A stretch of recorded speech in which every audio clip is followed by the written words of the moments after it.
こんにちは。ウォータークーラーカンバセーションへようこそ。皆さんはアメリカ人のリアクションについてどのようなイメージを持っていますか？これからエイミーさんがあるシチュエーションに沿ったリアクションを見せてくれますので、皆さんはどんな場面に沿ったリアクションだったのか当ててみてくださいね。I'm sorry to hear that. この Sorry to hear that というのは日本語でお気の毒にという意味になるんですけれども、日本語よりも結構頻繁に使われていると思います。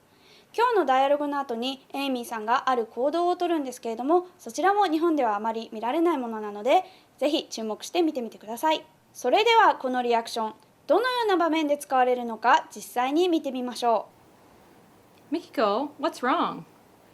You look down. I'm sad about my cat. Really? I didn't know you had a cat. Yeah, I had him since I was a kid. Oh, well, what happened? He passed away last night. Oh, Mikiko, I'm so sorry to hear that. 今日のウォータークーラーカンバセーションはここまで。次回のリアクションはこちらです。お楽しみに。ただー